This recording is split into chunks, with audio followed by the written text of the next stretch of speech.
with her eyes fixed on cultivating her own brand of purpose and passion.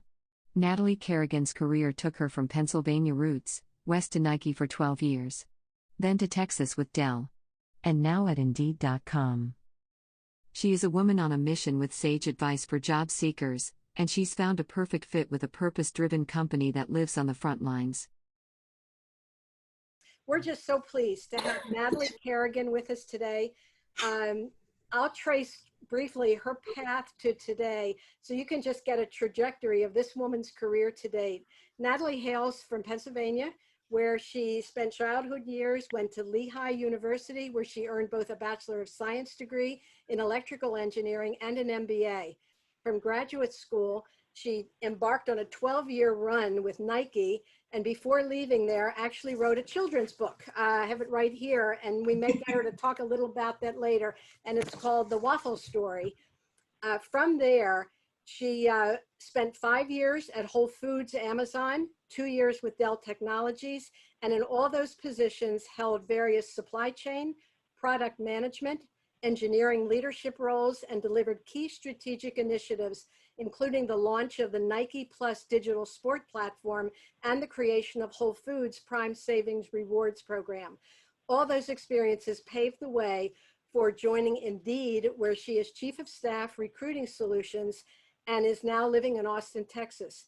In her role, Natalie enables the organization to achieve Indeed's mission to help people get jobs through introducing innovative solutions. She's going to share lessons learned, best ways to approach a job search, given her experience of taking on new roles, interviewing hundreds of people, and now working for the #1 American worldwide employment website for job listings. Indeed gets over 2.5 million visitors a month, which is serving 11.5 people unemployed in the US, not to mention all those working and are not engaged in what they're doing. So in this pre-Thanksgiving week, she has indeed, by the way, no pun intended there, followed her purpose and reminds us that we can do the same when we focus on our talents and thinking creatively. So welcome, Natalie, and to all our Pause for Purpose participants, we're glad you're here. We're wide-eyed, we're in listen and learn mode, and Natalie, it's all yours. Thank you, Joyce, for the introduction and all the kind words, and thank everyone for being here as well. Just looking at the audience, it kind of reminds me of my wedding, but just quite a diverse group of people, and great to see so many familiar faces and also new faces as well. And I really appreciate people taking the time to be here.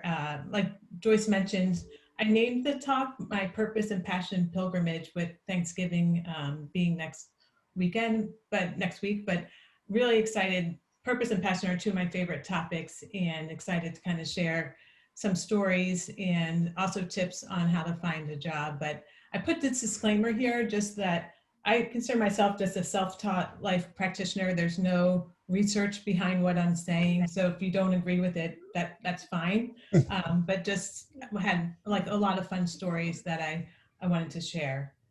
So for the topics for today, I'll go through my career like Joyce mentioned, but just kind of share how through my career I found purpose and passion. And then some tips that I use to find that purpose that might be helpful. And then this is what I think is the fun stuff. I'm going to share what does like passion and purpose look like in action. And there are so many stories, like so little time. So I had to pick a few just to give you guys a taste. And then I'll share, my thoughts on helping people get jobs and some tips there as well. But before we get started, I did want to take a quick second to celebrate my mom, her 82nd birthday. She's here, and some of our family as well. And I think this was the perfect day. Her birthday was just yesterday, but perfect talk to actually celebrate her as well, because when I think about passion and purpose, there's no one else that has that same drive, in that my mom wanted to be a doctor from the day, I think almost the day she was born, and she just turned 82. So. Uh-oh, we lost Natalie's audio. She went mute. Natalie, unmute yourself. Okay, Yeah. can you hear me now? Yeah. Okay. So I was just saying my mom's passion and purpose to be a doctor, and she's a retired plastic surgeon, so she pursued both that passion and fulfilled that purpose. But I think the funniest thing she told me once that, and she always wanted to be a plastic surgeon. And at one point through, I'm not sure exactly when, but she considered becoming a psychiatrist. I think maybe thinking that becoming a surgeon would be too hard. And she said if she had become a psychiatrist, she would have spent her whole profession trying to figure out why she didn't become a plastic surgeon. So if that doesn't speak to a passion and purpose, I don't know what does. So happy birthday, Mom. And if people are on the call and know her as well, you can drop a chat and wish her a happy birthday as well. So Joyce kind of gave you a sneak peek to my career, but I'll fill in a few of the gaps. So like Joyce mentioned, I grew up outside of Pennsylvania and went to school in Pennsylvania as well, and really had no plans of leaving Pennsylvania until I met my husband, Mike, who's on the call as well. This is really a fun audience. And when I met Mike, he had plans to move to San Francisco already. So I made the decision to move with him. And I always tease that I was too cheap for a long distance relationship because back then you had to pay for every phone call.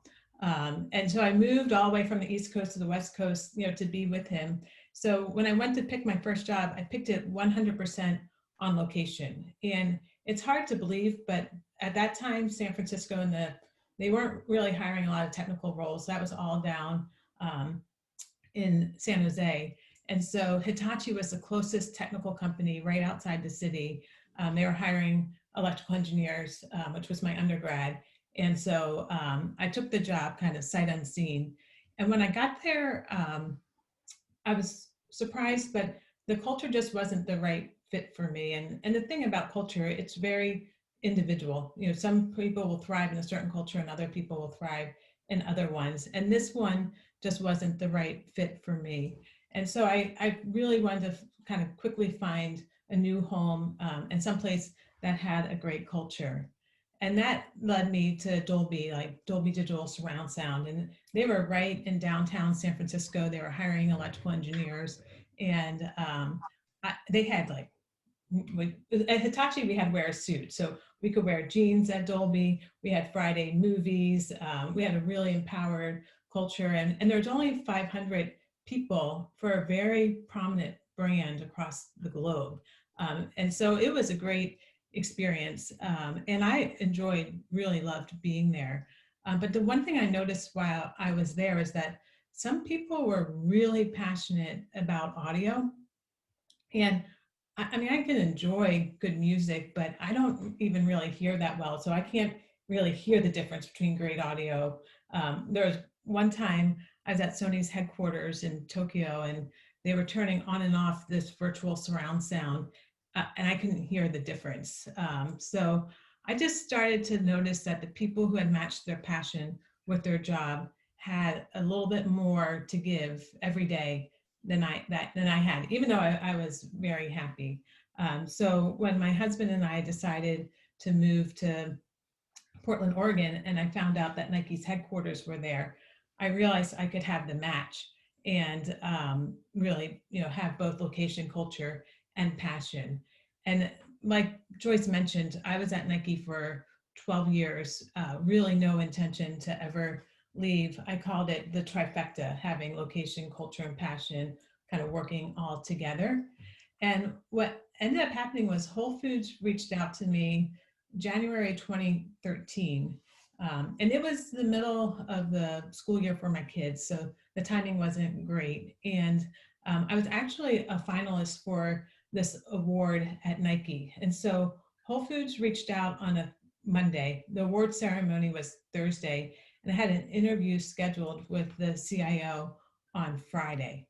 And so the award ceremony happened, and my mom flew in for it, and my husband Mike was there. It's kind of a big deal, and I won. So it was very exciting. And as soon as I sat down from the acceptance speech, the first thing my mom said to me was, "I guess no Whole Foods," because really I didn't think it'd be right to leave Nike, and I didn't really want to. So my plan was just to cancel the call with the CIO the next day, because in my mind, I didn't want to waste his time. But I really owe a lot to my husband, Mike, because he said, you never know, you should take that call. And so I took the call, and I thought it'd be 5 minutes. And we talked for an hour. And I hung up the phone. I remember thinking, I would have really liked to work for that guy. And, but, moved on. And 6 months later, Whole Foods came back again. And it was because of that phone call. So if I hadn't taken that call, and if my husband hadn't encouraged me to do it, none of this would have happened. So this time I decided, I said no so quickly the first time, and I was always curious. I thought this time I'll go out to Austin, never really been there, learn a little bit more how a grocery store worked, because I was kind of curious. And then I'd say no. That was kind of the plan. But when I went out to visit Whole Foods, there's two things. One, if you're a team member at Whole Foods, you get a 20% discount. But then you can take a health assessment, and depending on how you score, you can increase your discount all the way to 30%. That was really exciting to me, because Nike wasn't really doing anything like that for their employees to really encourage them to be healthy. And then John Mackey, the co-founder, he wrote a book called Conscious Capitalism, and it focuses on being for profit and for good, and really the notion of having a purpose. And at Nike, I found my cohorts who had purpose and knew why we were there. Was the mission statement at Nike is to bring inspiration and innovation to every athlete in the world. But they define the word athlete: if you have a body, you're an athlete. And that's what was very exciting to me to be part of Nike, was proving anyone can do anything. And to me, that's the purpose of Nike. And I have a feeling maybe it's more in the culture than when I was there, but Whole Foods it was a purpose-driven organization, and that felt different to me. And so I quickly wanted to be a part of that. And I think I might saw Maria on here. This slide actually came from, later on I'm going to talk about building an intro deck when you go to interview. This slide came from that intro deck with Whole Foods. And at this time, when I put the slide together, I never thought I would leave Whole Foods, because now I've had the trifecta: location, culture, and passion, and purpose. But what happened was, when I got to Whole Foods, after being there for at Nike for 12 years, there's career advice that I've been given and now shared many times. This idea that know your expiration date, that everyone expires within a role. And so I didn't realize it till I got to Whole Foods. But once I got to Whole Foods, I realized, and I didn't think it was possible, that I had expired from Nike. But really just having to prove myself again, having the opportunity to learn, it was really exciting. And I promised myself 3 to 5 years. And I even told my boss at the time, I said, hey, listen, I'm guarded. I'm not going all in I can't. And I think part of it was leaving Nike. I felt a lot of guilt. And so with Whole Foods, I just went in a little bit more guarded and said 3 to 5 years, and made that promise to myself that I wouldn't stay longer. So right at the 5-year mark, I got recruited by Dell. And I also tell people, you should never run from a job, you should run to a job. But I don't think I ran from a job with Whole Foods, but I think I ran from a timeline. But Dell was a great place to kind of land.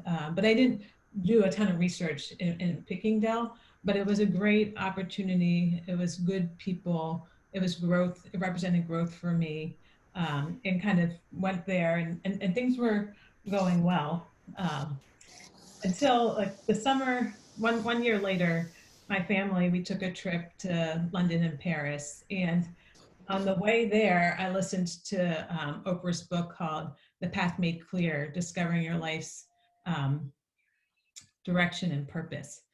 And so listening to the book really made me start thinking about, what my priorities were, what I was trying to do. And I kind of came to the conclusion that Dell really was a great job, but the passion was just missing for me. It wasn't, I think one way I know like the passion was missing a little is that I secretly kept wanting Apple products, which is horrible. And I think both products are very good, but I just kind of came back from that trip knowing that, you know, Dell was not going to be kind of the long haul. And also I should mention, I went into Dell saying no timeline because the timeline put so much pressure on me at Whole Foods. So I tell people it could be 1 year, it could be 20. So I came back from that trip knowing that I would eventually make a change, but wasn't planning on doing anything right away just because I'd only been at Dell for a year. And that weekend, when I came back from that trip, an old coworker of mine who had left Whole Foods and went to Indeed, she posted a job for a chief of staff role with Indeed. And when you read this job description, you had to apply. And Jen, the recruiter, she may be on the call. But I read that job description and knew I knew I'd wanted to be a chief of staff since 2005, but kind of looking for the right company, right opportunity where the role was positioned the right way. And this just job description read, you know, I could tell it matched my expectations for the role. And so I didn't sleep well that night. And the next day I decided I would apply. And Jen, the recruiter, she called me the next day. And I still remember the first conversation. I said, hey, listen, like I've got good things going here at Dell. I'm not sure I'm really interested, but I am curious. And as soon as I heard her passion on the other side of the line, how excited she was about the company and what Indeed's trying to do to help people get jobs and the impact, I knew I had to be a part of it. But as it played out, I didn't get the job. And that happens. And every time that's happened for me, it's happened for a great reason and led to something better. And Jen made it clear that, you know, she was committed to trying to find the right opportunity for me within Indeed. And it obviously played out about a year later. But for me, like my passion, one passion is just around being passionate, but I'm passionate about unleashing human potential, about helping people reach their full potential. And I use this in my intro deck to Indeed, but this is one of my favorite Nike commercials. And if we were all in a room together, I would show it for you, but you can look up Nike Find Your Greatness and see the commercial. But this little boy, you know, he's kind of scared to jump off the high dive, and then at the end of the commercial, you can see what happens. But there's a line in the commercial that says, greatness is wherever someone is trying to find it. And to me, that's what Indeed is all about. Helping people get jobs is helping people find their greatness, and it's helping them find their purpose, and it's helping them reach their true potential. So I was very excited to get the job with Indeed 3 months ago, and Takashi, my boss, is on the call as well, and I couldn't be happier with how things played out, and having the opportunity to support him, to work with him, and to learn from him as well. So that's a little bit about how my career kind of progressed and how I found the need for purpose and passion within my job.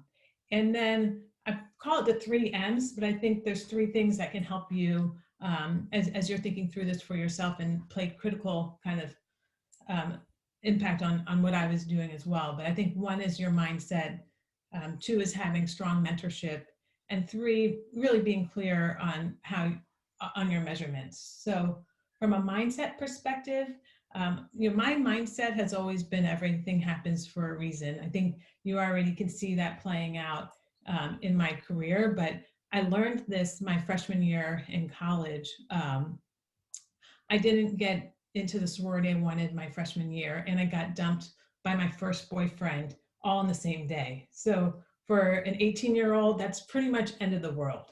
And that weekend, it was Super Bowl Sunday, and all my friends were going to be going to Super Bowl parties with their sororities, and I had to go home. Like I couldn't be on campus. And when I went home, my neighbor, I went to her Super Bowl party, like the family that I babysat for. So that's kind of all my friends are at a real fun party and I'm at like a kid's party. But my neighbor, the mom, she said to me, everything happens for a reason. And she said, you might not be able to see it now, but you'll see it in the future. And she was right in that my sophomore year, I decided to stay at Lehigh for a 5th year to get my MBA. And I ended up joining a sorority my sophomore year. So I had a lot of friends that were the year behind me, and it made the decision to stay on for a 5th year a lot easier and a lot more fun. So everything happens for a reason. I think with that mindset, you can really navigate more easily to finding your passion and your purpose. And then this is a great story, and I just had to tell it around mentorship. But one of my best mentors and still gives me guidance today, and this story is from about 17 years ago, 18. I met my mentor in the swimming pool at Nike. And so I was trying to win this swimming competition that was the month of February to see who could swim the most laps. And I kind of fall into that definition. If you have a body, you're an athlete. So there's like no natural ability here, but I can put the effort in. So I thought this is kind of my race to win. And my mentor, the person who I met, he was learning how to swim later in life. And so he was showing up at the pool every day to learn how to swim. And I think everything's relative. So he thought I was like this Olympic swimmer. I mean, just because I could go back and forth. So we started talking, and he said, what do you do at Nike? I said, oh, I'm in IT, but I want to be a marketing rep. And he said, we should meet. I said, okay, well, what's your name? And he said, H. And I said, well, you could call me N. Like, I just figure we're on first letter basis here. And so I went back to my desk thinking, I'm never going to find this guy H. But sure enough, he was in the directory as H. And he was the VP of Brand Jordan. So fortunately, I figured that out before I went to meet with him. And when I met with him, he said, are you happily married? And I said, yes. And he said, do you want to stay happily married? And I said, yes. And he said, then you don't want to be a marketing rep. He said, it will ruin your marriage. You have to be at the beck and call of the athlete, and it will ruin your marriage. And so, and I share this too, because I know some people are looking, kind of for career guidance, and I'll mention this later. But I told him, well, I still need a new job because the team I'm on is failing. And he said, how long have you been there? And I said, a year, like, got this. He goes, 1 year? You don't even know what you don't know. And then he said, if you're not part of the solution, you're part of the problem. And that really made me open up my eyes. And I remember walking back to my desk and thinking, I'm part of the problem. I'm not doing anything to really help solve here. And I stayed on with that team for 3 more years. I grew into leadership with that group, and we really turned things around. So I owe a lot to H. And this is a picture of his book, Believe to Achieve, if anyone's interested. And a little fun fact too is H ended up meeting my mom. And up until this point, my mom was kind of against Nike. She always wanted me to work for Intel. She couldn't understand why, as an electrical engineer, I wouldn't work at Intel, which was right down the street. But after she met with H, and he is the one who really converted her. So I'm always very thankful to him for doing that. And then the last one, measurement. And this is just a quick story, but I was driving to an offsite at this ranch with Nike, and was talking to a coworker and kind of sharing that I was a little kind of disappointed that I wasn't more successful. And he said to me, how are you measuring success? And at the time, I was really just measuring it based on money because we had made the decision our kids were going to go to public school instead of private school, and just certain other things, thoughts kind of going through my head. And it was really a great reminder, because money isn't how I measure success.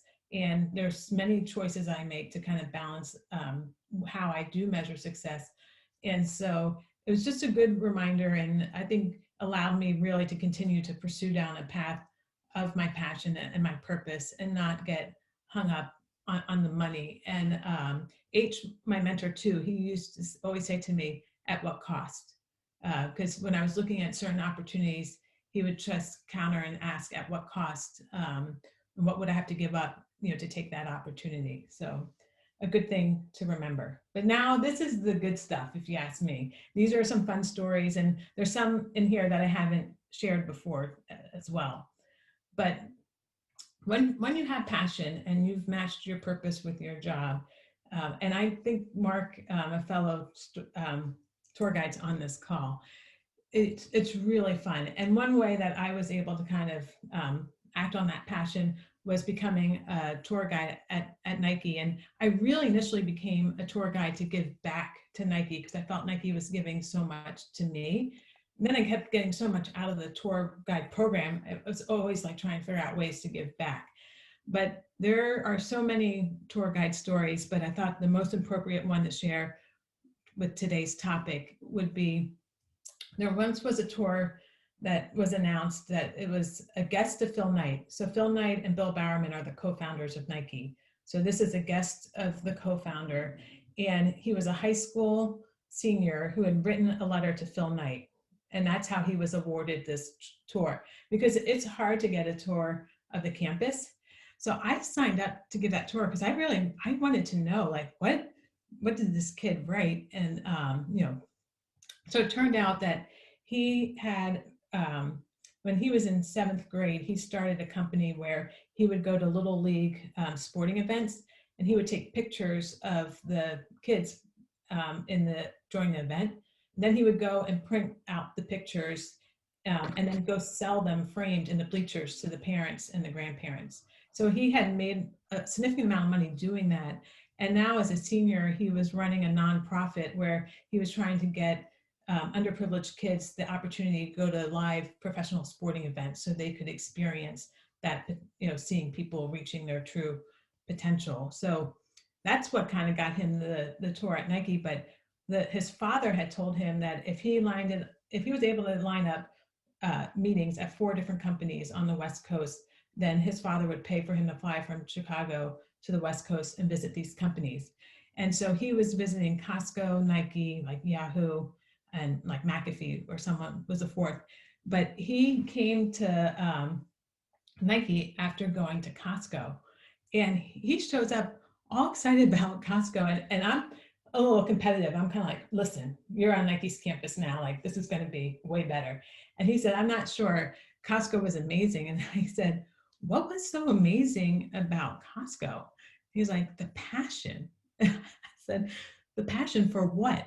And he said, saving money.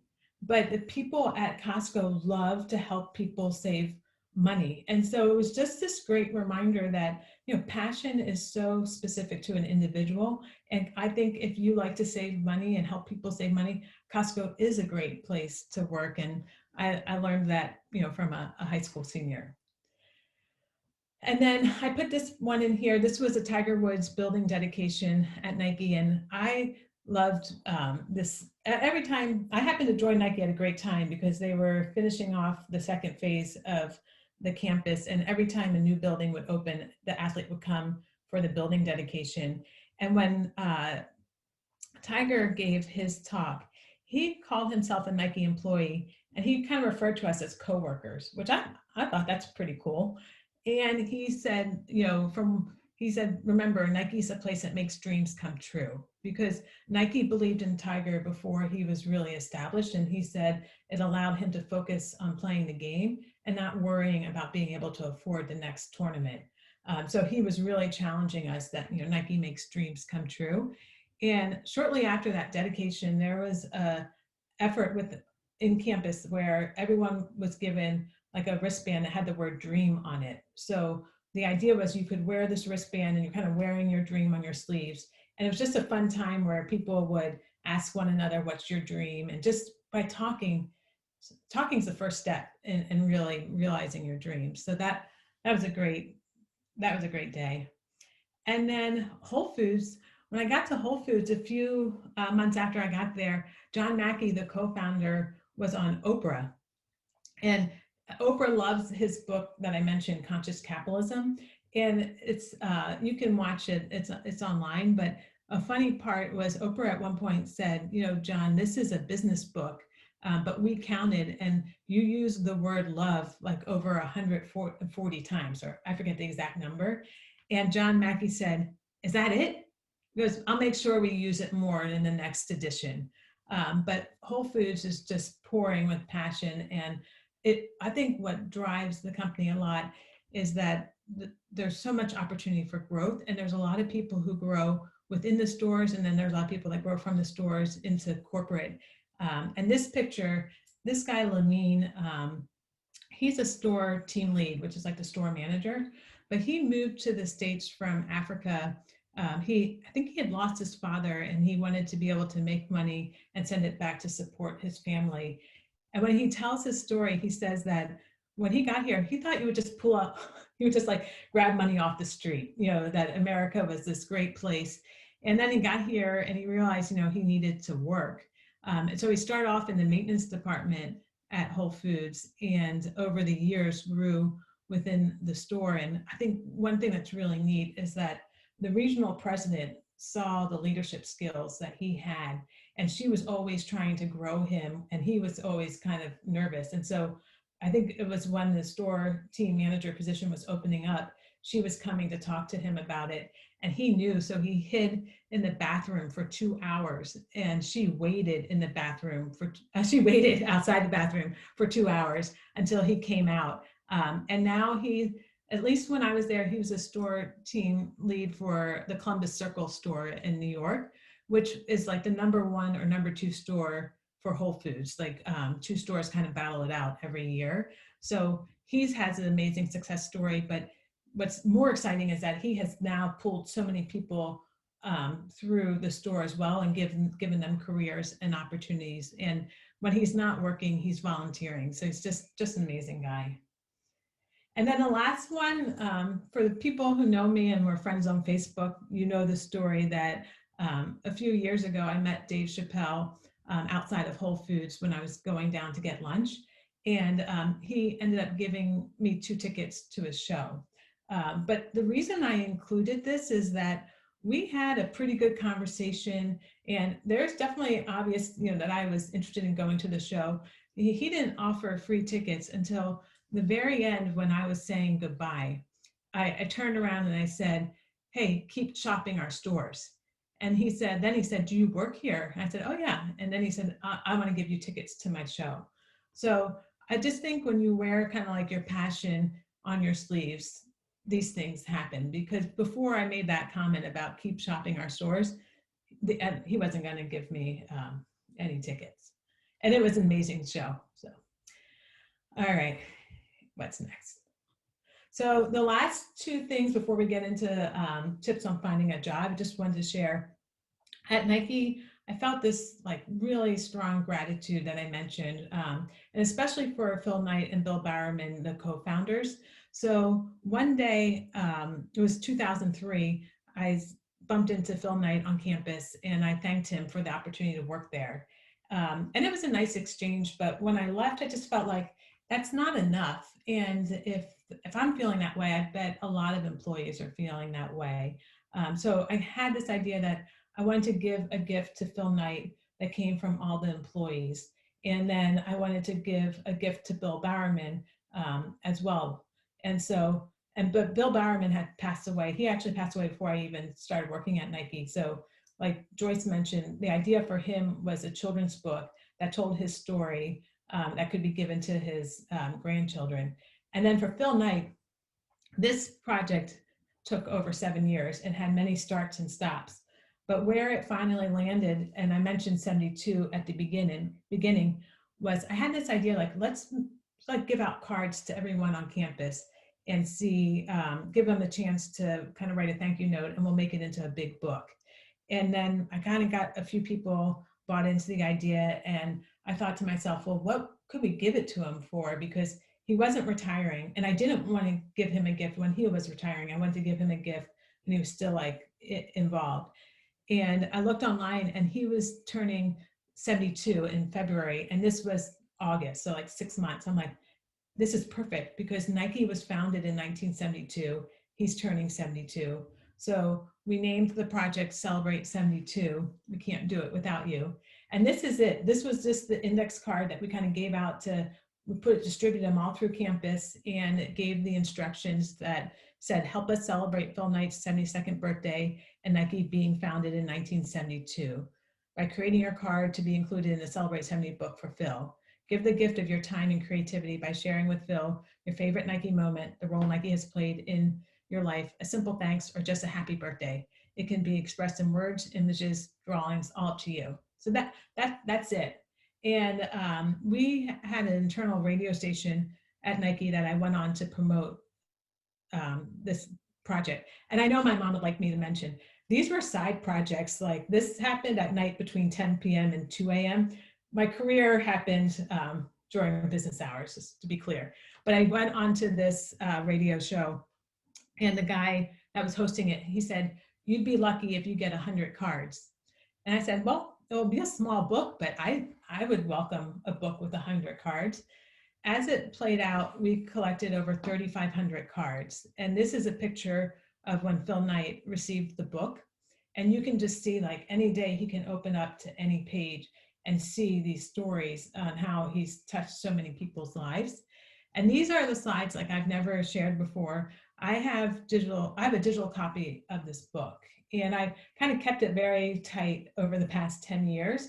But with time and just today, I just think it's important for people to see what does passion look like. But this gives you an idea of the book and what's inside. So the creativity, like these are all swooshes that are making up this guy's face. This one has this great story. He says, like, this guy tells a story that Phil Knight at a year-end party came up to him and said, you know, it's a good sign of morale being high when the line for the tattoo artist is longer than the fortune teller. And so at this party, they were giving out swoosh tattoos and serving alcohol. Like, that's 1996. I don't think you get away with that today. And then this last card, we actually had like a cutoff for people to submit cards. And then I always had a second date because I knew we could like pick up a few stragglers. So this was one of the cards that came in the second batch. And you could tell, like, a great illustrator in what he wrote, a lot of passion for Nike. And so he offered if there's anything else he could do to help. And I realized, like, I think I just found the illustrator for my children's book because at the same time in like 2003, when I had this idea, I wrote the children's book right away, but I couldn't find an illustrator. And everyone kept suggesting that I hire someone, but I said, no, I want it to be another passionate Nike employee. And so Ray Schilling, I reached out to him and he became the illustrator for my children's book, which Joyce showed you. But the thing is, like, the Waffle Story at Nike was always used to inspire innovation and help people think differently. And it tells a true story how Bill Bowerman took the waffle iron from his kitchen to his garage to create the waffle soul, which a lot of people don't know. But my favorite part is the back of the book. There's this quote that, you know, we used at Nike a lot that said, the greatest thing a waffle iron ever did was something it wasn't supposed to do. And to me, that's, you know, that's about unlocking human potential. That's making kids realize that they can do anything. So the idea at first was just to create this story and give it to the Bowerman family. And then people were like, well, you have to make enough copies for the Nike Daycare Center, and then as it kind of came to life, people were like, well, you should sell it. So we've sold about like 4,500 copies. But my real goal right now is I would love to find a children's author who wants to like co-author a second edition with me, or a publisher or someone. Like the book, we're not really doing anything with it right now. Okay, so how to get a job. So I've split this into just the job search, and then applying, and then preparing for the interview. So the job search, I think it's really important to pick the company first, or narrow it down to a few companies, and really understand the mission and the purpose of the company. And the core values is another great way to really start to understand, do your values align? I heard Tony, I'm blanking on his name, but the CEO of Zappos, like Tony Shea or something, but someone asked, Zappos has a really strong culture, and someone asked in this talk, asked, how do you get all your employees to share the same values? And he said, we don't. He said, we hire people who already have the same values. And companies do have values, and we have values, and find a company where your values align. That's an easy way to kind of start building the passion and purpose. And then I mentioned like leveraging the tools that are available. And I think some people just don't realize how much Indeed has to offer. I didn't until I really started looking, and it was really more because I was really trying to learn more about Indeed that I found all this great stuff. But there's company reviews when you go to Indeed.com at the top of the page, and you can search and look at any company and really get a flavor and kind of the inside scoop about the company. Even information about how they interview and salary. Down here, there's career advice, which gives a lot of rich articles on how to go about looking for a job. And we have a special resources right now centered around COVID-19. So this gives you a feel of what that career advice page looks like. And then I was talking to a client success person, and she was sharing right now, like there's a lot of hiring events going on. So when you go to Indeed.com, you can search for a hiring event, and you'll see like this. I just searched this yesterday. So this is a real event that's happening where they're hiring for a senior business account manager, good money, and you can RSVP right here and reserve a spot to interview. So that's a great way to quickly get in front of people. And she was just telling me, like, you look for this RSVP to the event. That's how you know it's a real hiring event. And Glassdoor is another great site that has a lot of information. And then for people like thinking about new jobs kind of within the same company, the idea of establish your brand. That's this idea of like, know who you are, know what, like write a brand statement. If you had to describe yourself in 2 sentences, what would that be? And I think it just helps people know who you are and what you're looking for. The advice, bloom where you're planted.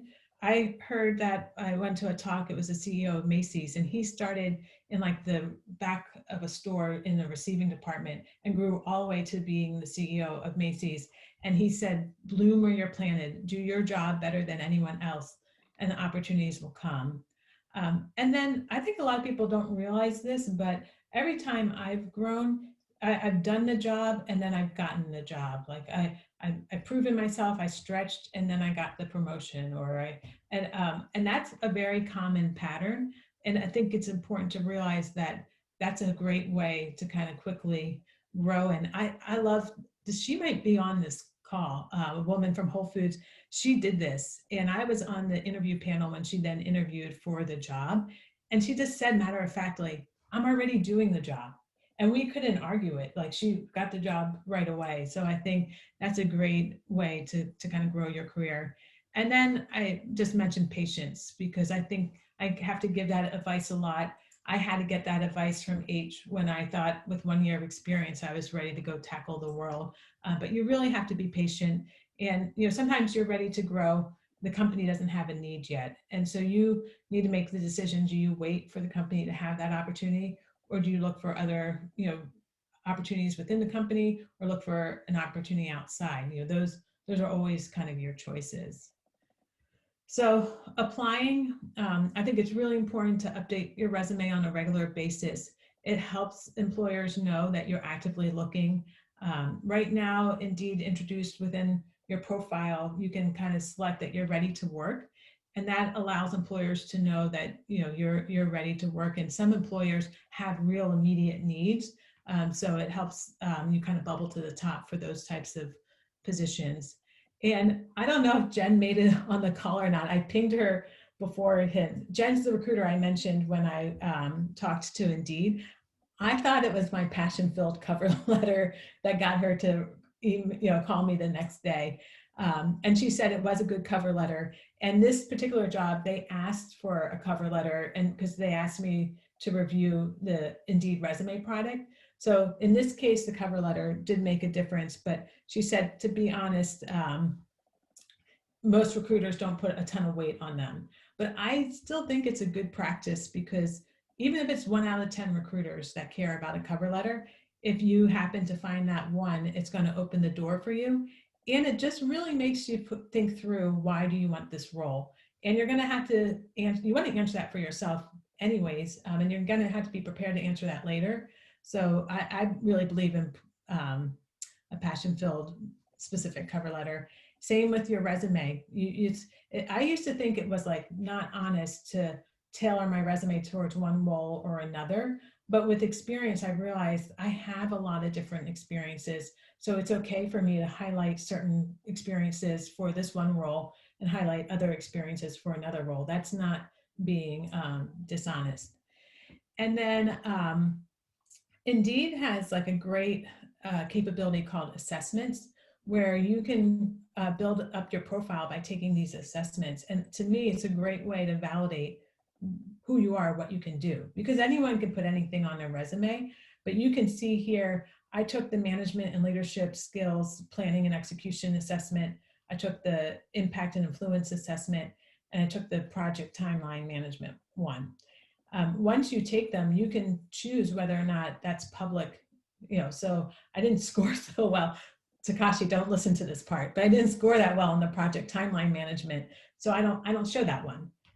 So I think assessments is a great way to build out your resume. And now Indeed offers a review service, only $20. It's definitely worth having someone else with a trained eye look at your resume. And then the last one is Indeed has a way that when you submit your resume, Indeed will kind of have a way that you can preview what that's going to look like in someone else's tracking system. And I found a few things that weren't kind of coming in correctly because of the way I had my resume formatted, and fixed that. And now this is where I think you really want to put your effort, preparing for an interview. Do your research. There's so much information online. Look for creative angles to kind of boost yourself and differentiate yourself. When I was applying to Nike, a Lehigh professor had done a whole course curriculum on Nike, and I reached out to her and got the course materials. And I know I was the most prepared for that interview than anyone else. At Whole Foods, I spent a lot of time in the store interviewing team members to get their perspective before I showed up. And Indeed, when I was applying, we offered this service that had kind of career counseling. So I signed up just to talk to the Indeedian, the person who worked for Indeed, and learn more about the org. And she was really surprised, but I thought, that was a great way to learn more. And now these are like real tactical, but materials for when you're preparing for your interview. There are a lot of articles out there with common interview questions. I could share the document I have. It's at least 5 or 10 pages, but I've answered every common interview question there is, so I'm ready. And then the STAR analysis, I learned this from Amazon, but it's the idea of when you give an answer, you use the STAR framework. So you say, like, the S is for the situation, then the T is the task, then the action you took, and what were the results. So I take the job description and look at the requirements, and I give a STAR response for every one. And this is just how I prepare for the interview. And then I'm going to show you what I call an interview placemat that I use in the intro deck. So I mentioned putting together an intro deck, and I showed you some of the slides that I actually pulled from these introduction decks that I put together before. This is like my closer, and it has worked. I used it at Whole Foods, and Maria might recognize it. I used it at Indeed, but I just take the experiences that you're asking for in the job description, and then I put, at this point, because it's at the end of the interview, hopefully I've talked about these different things so it makes sense, and I score myself.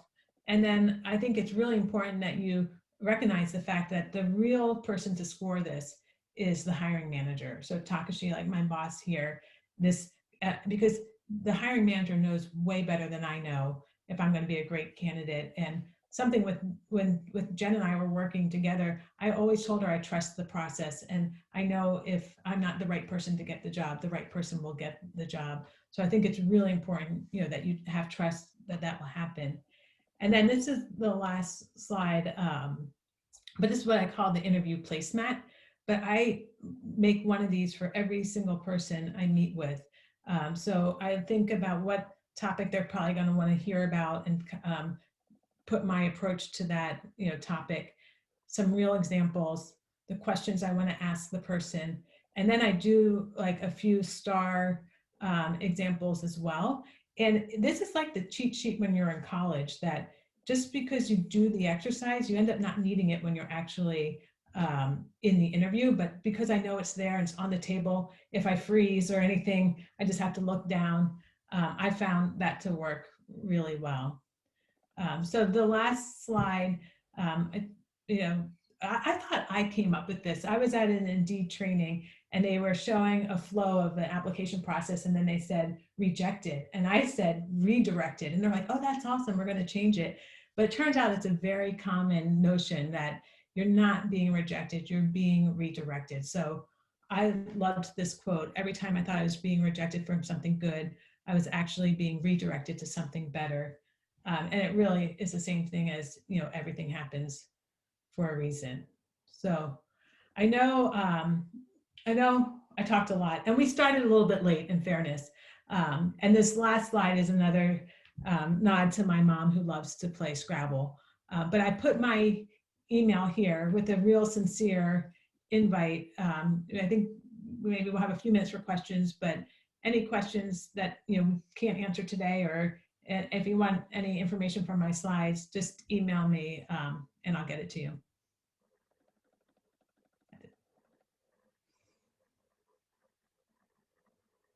Any questions? I have one. Yep. Is it, can you tell us about, you hear, what we hear is rumors about when you put a resume in, that simply a computer reads it, and if it's got some of the right words in it, then it goes to the next stage, and if not, it just goes out the window. I honestly don't know the answer to that, but I have a feeling the answer is it depends. It depends on the company and their process. I think there's some companies that are that automated, and it's why I kind of mentioned trying to match those keywords. It's not like it's a secret, right? The job description is telling you what they're looking for. So I think if you pull those keywords and make sure you match them in your resume, even if that is how it's working, you're going to do okay. I did read an article, I don't know if it's valid, but a recruiter spends an average of 4 to 5 seconds looking at your resume. So you have to, it is tough. And that's why I think sometimes that cover letter will help. And I do think with a resume, less is more. If I get a resume that's more than 2 pages, I normally don't go much further, because I think the person doesn't know how to be concise. But that's the best answer I have. Thank you. It's not for me. I'm certainly not looking for a job. It's a nice talk. Thank you very much. Yeah, you're welcome. Natalie, you want to take it off the screen and put you on speaker view so that everybody can now just enter the conversation. Yeah, 1 second. Natalie, what would you say was your biggest accomplishment, the most important thing that taught you in your career? I really think, I actually did this exercise when I was preparing for my interview with Indeed, where I list my accomplishments and I put some different criteria that was weighted, and I scored it all to get to an objective answer. And Phil's book and the children's book weighted the highest. One is because it failed so many times before it was successful, and I put a lot of weight on that. But I think the impact, giving a voice to 3,500 people, giving Phil something that money couldn't buy, that is my greatest accomplishment.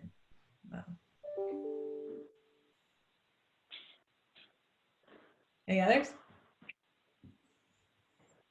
I have another one. Yeah, great.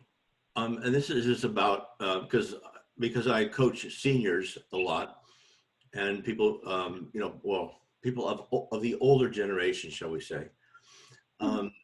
Any words to the wise for them? I mean, it seems certainly ageism is real, and it is something that we are all battling for our clients and just in general. I sometimes just cruise on Indeed just for fun and just to see, and it's like, oh, I'm qualified for that. Oh, I'm way qualified for that. I'm way qualified for that. but I know that, well, if I were to submit a resume, ageism is so real. You know, and I went through this half a dozen years ago when I was doing it. Any tips or pointers? Well, that's it. Yeah, it's so funny because I mentioned signing up for that career counseling when I was preparing for my interview, and the woman I met with, she discussed ageism, and so one thing she had me do was take the year I graduated from college off my resume. Like she actually was making me like change my resume some to kind of hide my age. So taking your year off from when you graduated. And she said, after the 10 years of experience, just call it additional experience and don't put any dates, right? So it really doesn't matter. And so I updated my resume based on her guidance. But the one thought I had was, if a company's not going to value the fact that I'm bringing 20 years of experience to the table, I don't think I'm going to be a part of it. Right. So I kind of go back and forth. But maybe just to get the foot in the door, it's worth it. But it is tough. Like it's definitely out there. But Indeed is actually a pretty young company. But I love it, and they need some people with experience. You know, so I was at Nike when I was the young one. But yeah, it's out there. But I think those are a few little tips just to kind of address it in the resume.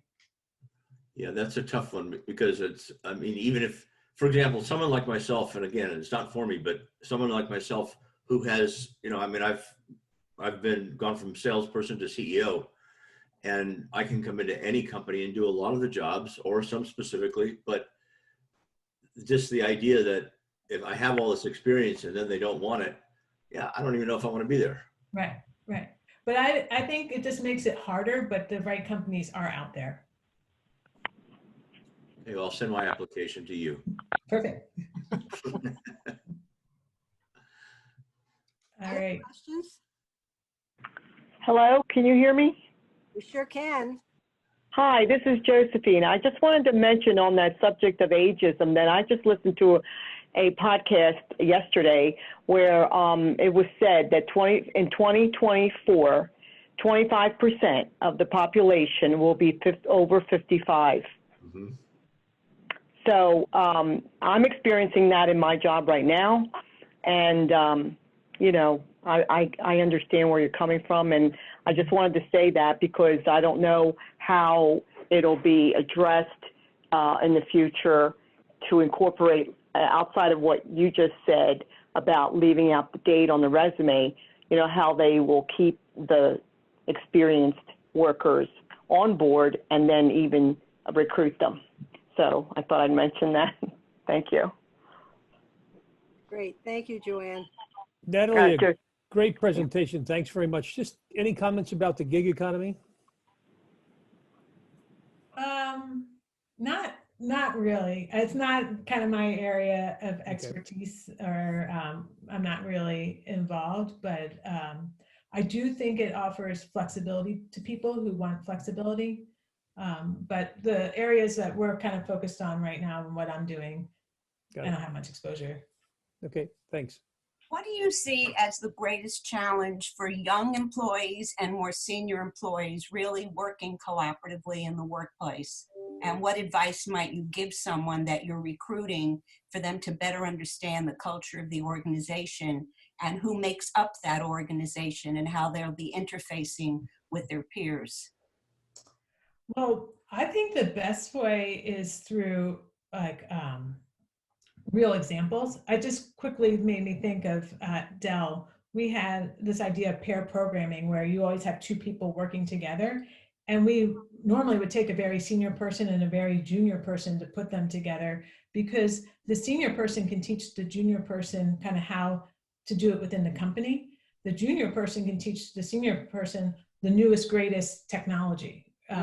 And putting those two together is where you can really accelerate. So using examples of where it's worked can help people to understand the role they can play to make it work in a future relationship.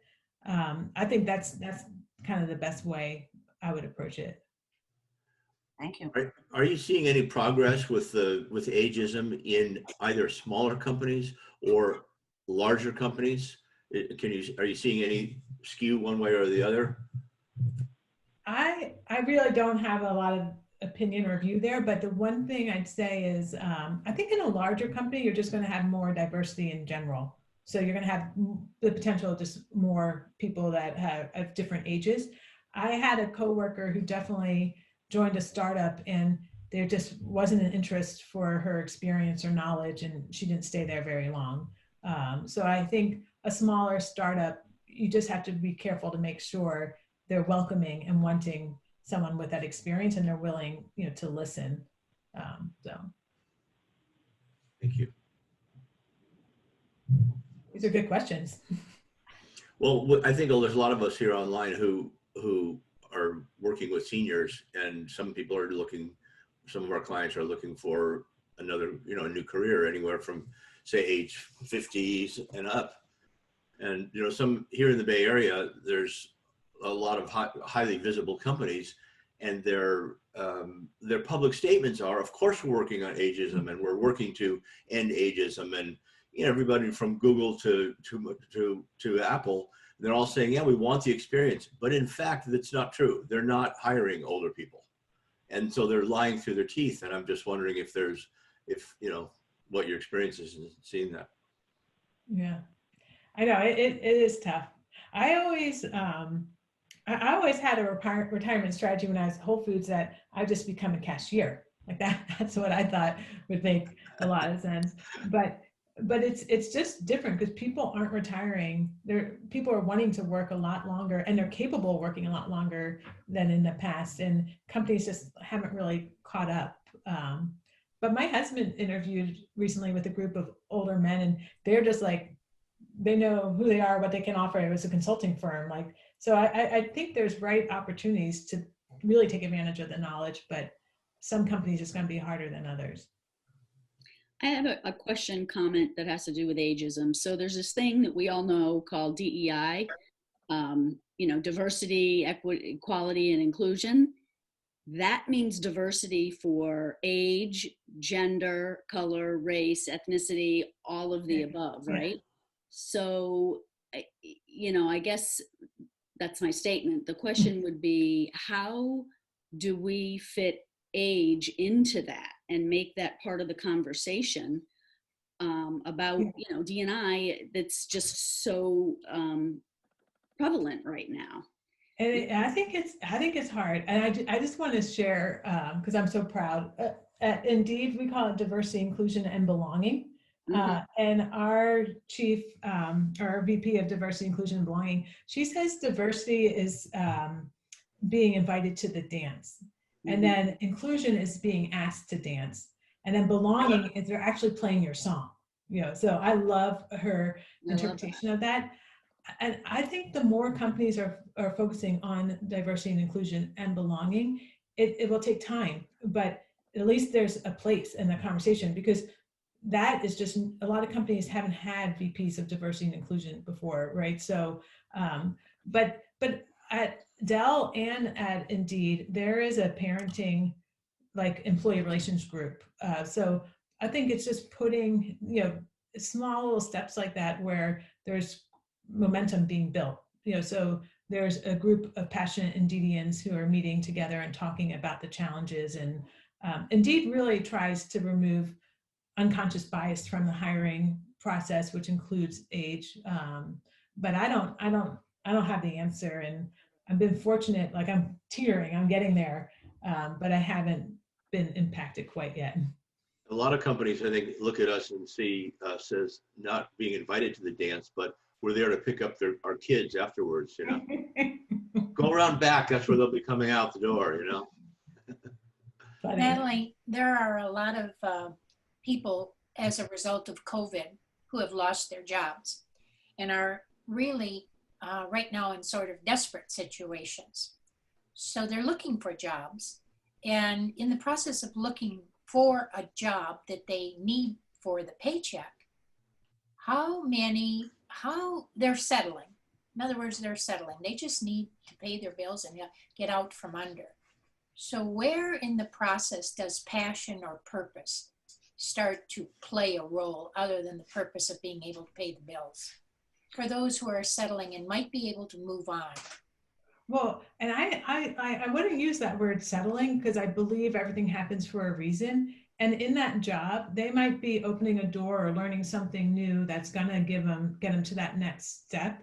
So I think approaching that situation, knowing it can be a launching pad or has to be a launching pad to something better, just give it everything you got every day. And maybe you meet someone through that role that opens up the next door, or you learn a skill that helps, or I mentioned Whole Foods. So many people grow from the store into leadership roles. So that the fact that they have a job is, I think, better than having no job. And then build upon that experience and keep looking.